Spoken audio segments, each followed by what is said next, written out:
Hey. Thank you. Thank you. Now listen, this is actually a treat for me as a guy who spends 3 hours a day talking on radio. I know I could just shut up for the next 30 minutes and let you talk, but I'll endeavor to ask you some questions out of the gate. Yesterday, though, you and I had this conversation in response, because I know you share my frustration with some people on the right now saying, well, what is conservatism conserved? And we forget there was 40 years of liberal dominance in government until 1994. And then since then, we haven't had all three branches of government. And we can only roll back so much so fast. Yes, if you go from 1932, when Franklin Delano Roosevelt got elected, until 1994, which is when 95% of all the Republicans signed the pledge never to raise taxes and have kept it since, that 62-year period, Republicans controlled Congress for 4 of 62 years. 2 years under Truman, 2 years under Eisenhower. Otherwise, no. The PRI in Mexico never had that amount of control nationally. We had a one-party state in Washington, D.C. for 62 years. We could elect Republican presidents. They could veto things, and Eisenhower would go, I'll veto this, and they said, fine. When you're gone, we'll pass it. And then Nixon will maybe stop a few things, and when you're gone, we'll pass it. Congress runs the country.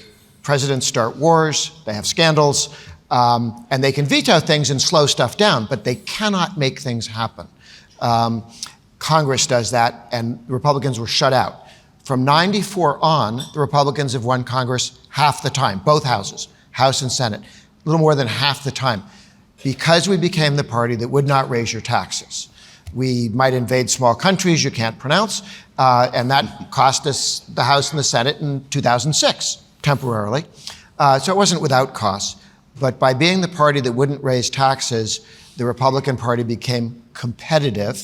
And as long as we stay there, over time we can deconstruct what the left built in 62 almost uninterrupted years of new ideas, new taxes, new spending. Every time they failed, every time they made a mistake, they'd fix it with more taxes and more spending.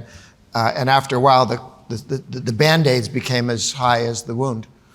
And, you know, we were talking backstage, and you made such a profound point that I haven't even thought of phrasing it this way, that there are so many people on our side who now want to punch the left, but that doesn't mean you beat the left. And we're sometimes doing things to fight back, but without an actual plan to win. We want to unleash violence on the other side, metaphorically, I hope, in policy-wise, but we don't actually have the strategic vision and comprehensiveness to actually put together a plan to actually win. Well, it becomes particularly dangerous when people see the government being used to attack parental rights or to attack our industries and growth, and they go, oh, we'll pick up the government cudgel and use it to hit the other team with, and we'll make that government power greater and do it. There are almost always two ways to fix a problem.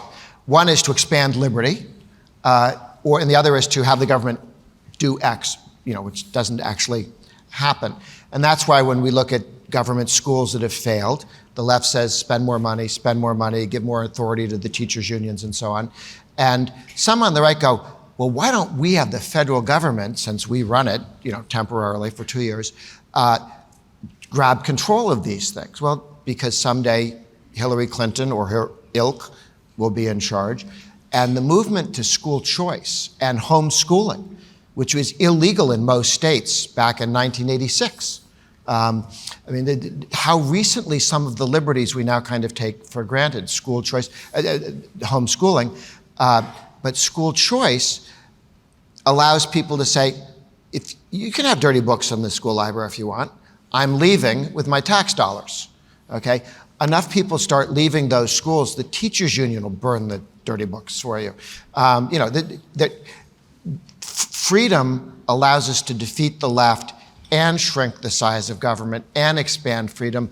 And sometimes guys on the left get so frustrated that they want to pick up the first thing they can see, which is a government power, and hit the other team with it, forgetting that after a while you have to hand that cudgel to some Democrat who will then use it unmercifully on everything you care about.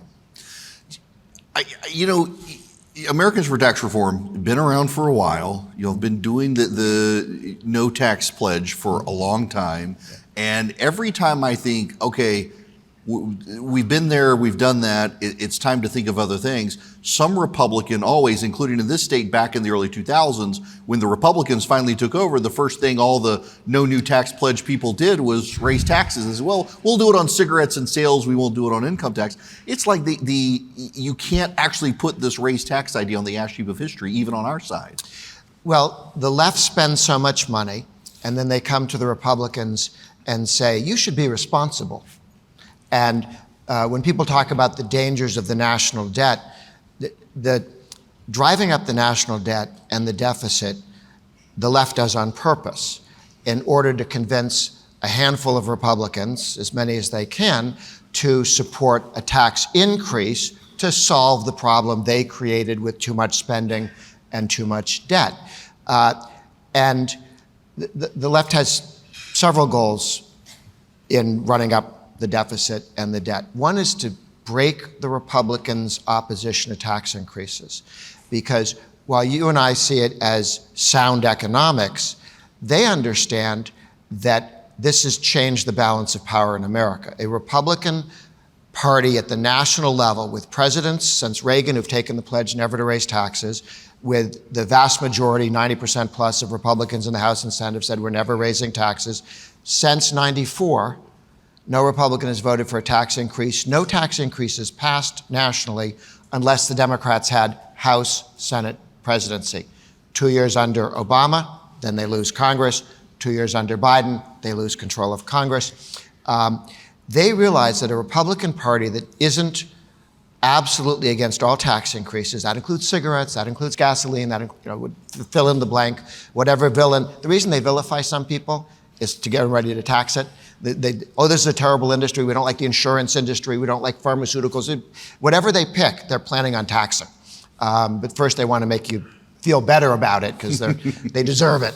And they recognize that as long as the modern Republican Party is the party that will not raise your taxes, we've won Congress, again, half the time during that period, which is not the world they lived in for 62 years. The world Biden remembers. He doesn't remember anything after '94. He remembers before '94, bipartisan meant the Northern Democrats and the Southern Democrats and the rural Democrats and the city Democrats would get together and they'd have democracy, which means they'd make the decision.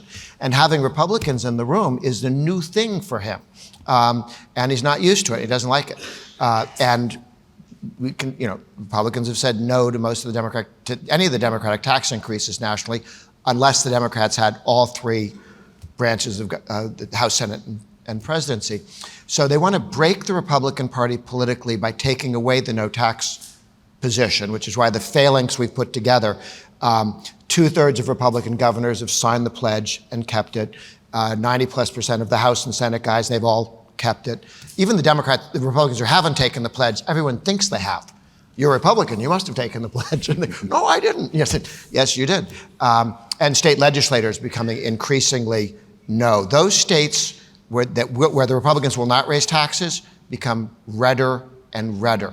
Those states that have passed tax hikes, Virginia, twice in a row, the Republican legislature helped the Democrat governor pass a tax increase because of an emergency. Turns out there was a lot of money in banks that the governor didn't tell anybody about. There was no need for the tax increase. And the Republicans lost the House and Senate. What's the reason to vote for them if they're not going to hold the line on tax? We lost Colorado because a Republican governor led the fight for spending increases and tax increases that followed, and the Republican Party collapsed in that state. They can break the Republican Party as an alternative if they can beat us on the tax issue. That doesn't mean we get to win everything. We're only winning Congress half the time. There are other issues in the world that advantage freedom, and we get to fight on those. But if you take away the tax issue, we're gone. What the Ds want with the deficit is a VAT, a value-added tax. The model, when I was growing up, the model of the kids I knew at the Harvard Crimson, the student newspaper run by Bolsheviks, was sort of East Germany and maybe Yugoslavia to make it sound a little less heinous. And that's really what they wanted. They wanted us to lose the Cold War, all these red babies. Now the modern left wants us to be Europe, okay, where everything slows down and you don't have all this progress and the nice bureaucrats who all graduated from certain universities in France will make all the decisions for you. And you don't have to work very hard, but you're not going to make very much money, and you can't invent new things or run your own business. They want a slower, more controlled, completely secularized world. That's Europe. It's better than East Germany, I suppose, but we all moved here from somewhere else to not be France and not be East Germany. They need a VAT. They realize they cannot have enough money to run the size of welfare state they want without a value-added tax. Europe has income taxes, they have excise taxes, they have corporate income taxes, and a VAT. The difference in the size of the American government and the French government is the VAT. And the difference between the American government and the Swedish government is their VAT. They want to put a value-added tax on us. It'll come as the grand fix for the deficit. Mm-hmm. Originally, they wanted to do it in return for getting rid of the corporate income tax. And then we said, no, we'll get rid of the corporate income tax ourselves. We took it from 35 under the Republicans with Trump, from 35 to 21. Okay, we were the highest corporate income tax in the world. Highest in the world with 35. We took it down to 21. I believe the first thing we need to do when Republicans win the House, Senate, and the presidency back is to take that corporate rate to 14. And the reason 14 is the Europeans have agreed that 15 would be a good cartel to set up. We'd all agree never to go below 15. And that's what Biden is organizing with the Europeans. Now, they need Congress to make it a law, but they're going to announce, like the Paris Agreement on global warming. We've agreed. We agreed. Who we? No, the president agreed to it. So we have, and the press will announce, we all agreed. So we need to break this idea that we're agreeing with Europe to set a floor on the corporate income tax. And if we want to leave China in the rearview mirror, take that corporate income tax to 10% and just watch the capital that's coming to the United States, more than China, but completely flow in. I mean, when we went from 35 to 21% on the corporate income tax, trillions of dollars flowed back into the United States. American earnings, which were parked overseas, were brought back here. We can continue that process, but watch out for the left wanting a value-added tax on top of everything else, or temporarily as a replacement. You bring up the value-added tax, and to me it seems to be almost the most sinister tax, because when you and I in this country go to a restaurant, we see the price is $0.99 for a hamburger, and then we see the sales tax on the receipt and it's more. Yeah. You go to Europe and you see, it's actually like €5. It is €5, but embedded in that price is a tax people over time connected to, this is the price of the thing, completely disconnected from there's a tax embedded in it, that if you got rid of the VAT, the price would be €1 instead of 3. And then it becomes really easy over time to say, it's actually inflation raising the price, not a VAT. And evil corporations. Yes. And businessmen and women, yeah. It's ingenious in its evil nature that you put this thing there and then you don't even see on the receipt that you've paid a tax. It's almost as if it was on purpose. Almost. So at the state level now, you mentioned Colorado and Virginia, but there continues to be a lot of, even in the South, a lot of the Republicans used to have D's next to their name instead of R's, and they still have a lot of philosophy around having been former Democrats, where there is still this idea that, we can raise the cigarette tax or the gas tax and get away with it. Yeah. This is a problem, but not every southern state has term limits, but God does. And that has, over time, moved states that are nominally red, South Carolina, to Reagan Republican. But it has taken some time, because you do have members, and the way to check is if your state legislator has not signed the pledge and they say they're a Republican, they're really a George Wallace Republican who just switched from Democrat to Republican, and when you ask them about it, they say, I have 3 guns, and I attend church from time to time. What else did you want? And when you suggested perhaps don't steal money from people and give it to your friends, they look at you and go, what do you think I got into this business for? Over time, this is improving state by state. It is in some states are taking longer, and this is why you see some slowness in moving towards school choice. Why is that a problem for somebody to wrap their head around? And again, with taxes, they were used to raising taxes and bringing money back to the courthouse to share with their friends. That is improving. The younger Republicans are better than the older Republicans. And even in South Carolina, they had their first tax cut a couple of years ago, first income tax cut in the history of South Carolina ever, the first one, because a particular Democrat switched Republican was no longer there, we were able to break through. So that is getting better and better. And I think the success of the states that have a no tax increase position, such as Florida and North Carolina, and the new pressure is not just don't raise taxes, but in the 57 states, there are 7 that have no income tax, no state income tax. There are 12 that have a single rate, flat rate tax. And a single rate tax is infinitely better than a graduated income tax, not because it's fairer. Taxation is taking money from people who earned it and giving it to people who didn't necessarily earn it. So fairness is really not part of this process. But a single rate tax is important because it is very difficult to raise, because you have to look everybody in the state in the eye.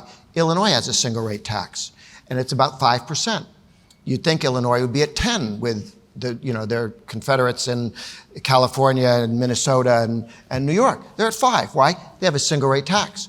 They have to raise everybody's taxes at once. And the governor there, Priskin, got the legislature to put on the ballot, let's have a constitutional amendment, get rid of our requirement for a single rate tax. He put $50 million of his own money, okay, into the campaign, and it lost by 9 points the same day that Biden won by 16 in Illinois. So in Illinois, they go, oh, we'll vote for the big tax and spender guy. But in Illinois, we want a single rate tax to protect us from you guys mugging us one at a time.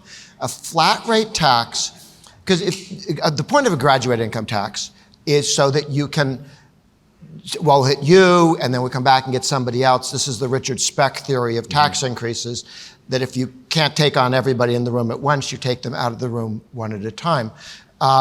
And some people are old enough to remember Richard Speck. Thank you. He's the model for Democrat tax collectors. Divide people into little groups, mug them one at a time. A single rate tax makes it tough to raise, but here's the good news, better news, easier to cut. Because when you cut taxes from 4 to 3.5, well, what about millionaires? Well, they get 4 to 3.5 too. We all get 4% down to 3.5. That's fair, that's reasonable. There are 12 states now that are committed to going to 0, in addition to the 7 that are there. North Carolina started this ball rolling 11 years ago, and they said, here's what we're gonna do. We're gonna set a spending limit. When revenue pokes up above that spending limit, the teachers union gets to steal some of it, but the other part of it goes into permanently cutting the income tax down by 0.5 point, say. And then they've taken it down from being highest in the Southeast to where they're en route to go to 4, and they should in the next 2 weeks announce new legislation to go to 2.5. And then they're committed to going to 0. So you don't replace the income tax with a sales tax or something else. You replace it with money you're not spending that was expected to come in as revenue, but you cut the tax so it doesn't come in as revenue. And it's hard for the other team to get their hands around insisting, hey, that's my money, because it hasn't shown up yet. West Virginia has voted a 10-year phase down to 0, one of the newer Republican states. Kentucky has voted a 10-year phase down to 0. Our friends in South Carolina just started, but the governor said, we're going to 0. That's what we're doing. That's the whole point of our tax cuts here. Iowa, The governor there and the Senate leader and the House leader have taken the top rate from 8.6%. It's on their way to 3.99. Somebody in the Iowa legislature used to work for a gas station and decided that 3.99, because those Bolsheviks in Mississippi are at 4, and we're at 3.99, so come here. And then next door was Nebraska, which said, okay, 3.9. And now Nebraska is coming down as well. So there's this wonderful, positive, virtuous cycle where states are competing with each other. Arizona's down to 2.5% now, and then they're going to go to 0. North Dakota just went from 7 rates down to 2, en route to 1 and 0. Says governor, says House, Senate goes, we'll get there eventually. Ohio is now down to 2 rates, again, committed to go to single rate and then to 0. We are going to make it, we're going to save California and New York for anybody who's from those states. And the way we save you is get enough, in the next 20 years, we will have 25 states at 0, or within inches of getting to 0, committed to going to 0. At which point, every blue state that would love to have a 10% income tax, or 13+% in California, Minnesota, New Jersey, New York, you'd be able to walk across the border to a state with 0, not fly to Florida or Texas or Tennessee. And we've already seen those states, blue states, stop income tax rate increases. They may do other things, a lot of fees, but the income tax rates are not going up because the Democratic governor of California and the previous Cuomo in New York both said, we can't take the rate up, guys. They'll all leave. You know, they haven't read Atlas Shrugged, but they figured it out. And, that's how we help the whole country. And we should think of this as something we do on behalf of the nice people of New Jersey to help them out, is to cut our own taxes down to 0. And then the smart ones will come visit us in no income tax states. And the other guys will eventually get their rates down. So at the state level, we're going to have half the country at a flat rate tax within 10 years, not all 0, but a flat rate tax. Then I think it'll be easier to make the case at the national level. Well, we all live with a flat rate tax here. Why not nationally? What do you see in Republican states, or even if we take back Congress, what's the biggest threat from the Republican side to maintaining good discipline on taxes? The fear is people get frustrated and want to use the state power to accomplish some goal instead of think of how do we reduce state power to accomplish the goal. And that gets frustrating. We don't have the staff to go look through every library for ridiculous books. We get school choice. Parents will pull their kids out as they wish. The one succeeds, the other, you just don't have the time, the energy. They'll hide the books, for crying out loud. And just let me interrupt you there, so you understand that there are some people on the right who their idea to fighting like woke indoctrination in schools is for the federal government to expand the Department of Education and hire staff to examine the books in the libraries to make sure they're not woke. Well, guess what happens when it's not a Republican administration anymore, when you've expanded the Department of Education? It's mind-blowing, anybody who throws it. They'll be out taking out the encyclopedias. Yes. And the American history books and the Federalist Papers have got to go. Redacting the Constitution. Yes, on their list of things to do. And sometimes you end up with the challenge with Republicans who have impure thoughts about tax increases. Our goal is not only to get them to know, but to tamp down the impure thoughts, because from time to time that becomes problematic. But at the local level and the federal level, expanding individual retirement accounts. Every time you have people with more savings, we now have more than half the country with an IRA or a 401k, personal savings. That used to be 10% in 1960, people who own shares of stock directly. It's now more than half. Wonderful polling by Scott Rasmussen. If you have a 401k or an IRA, defined contribution pension with at least $5,000. You don't have to have $1 million in the bank. $5,000 makes you 20% more Republican, less Democrat. And that is true for every demographic group: African Americans, old people, young people, government employees, Republicans, Democrats. The only group that doesn't get more Republican with $5,000 of stock in their possession are women who make more than $75,000 a year, because they're already fairly Republican. So if you know any women like that, don't give them any stock. You buy them a gun.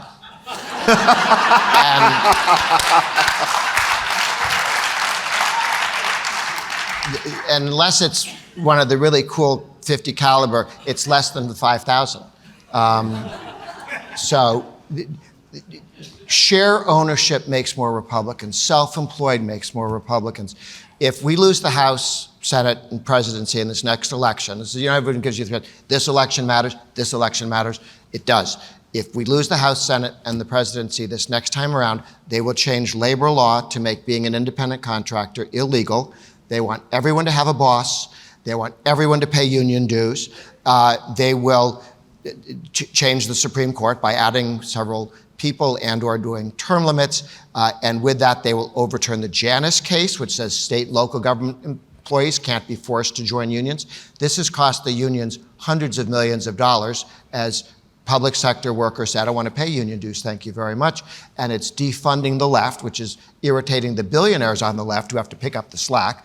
And they would like to go back to the good old days where the unions paid all the money through forced union dues.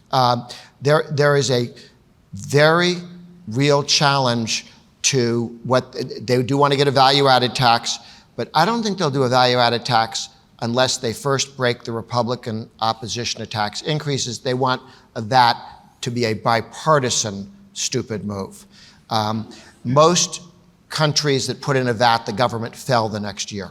Okay, in Europe, in Japan, Canada, this is not a popular thing to do. They really, really, really want to talk a Republican, a couple of them anyway, into joining the Democrats. And that's one of the challenges we have. All it takes is one or two Republican senators or congressmen to join the Ds, and that's a bipartisan dumb move, which is why it is important to make sure none of our guys walk across and join the other team, not just holding most of them. It's very important. The unanimity on the right against tax increases is terribly important to continue.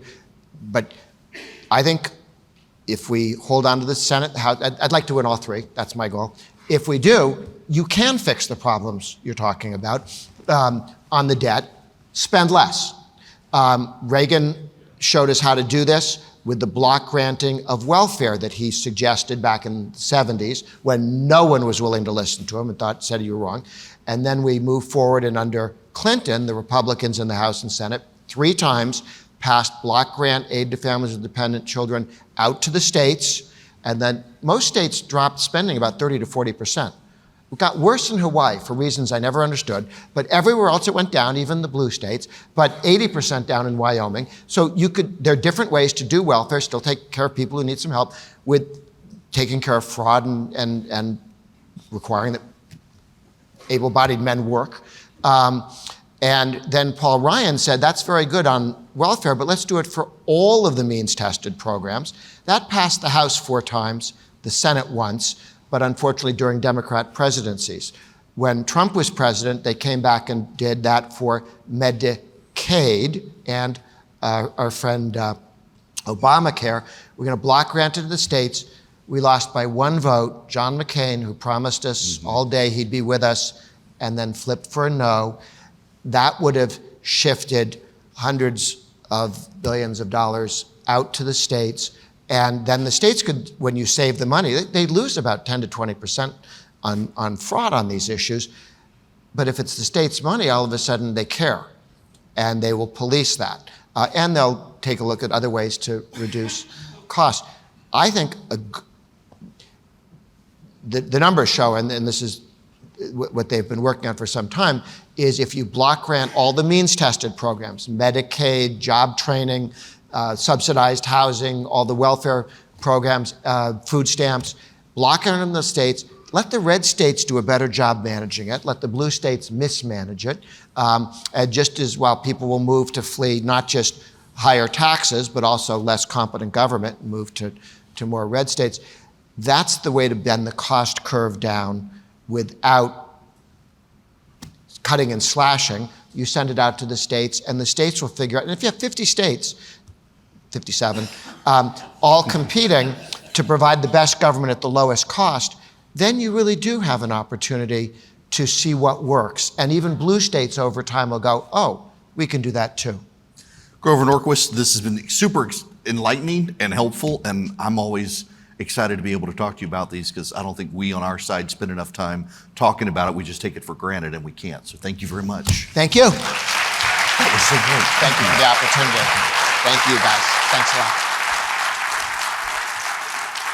Thanks.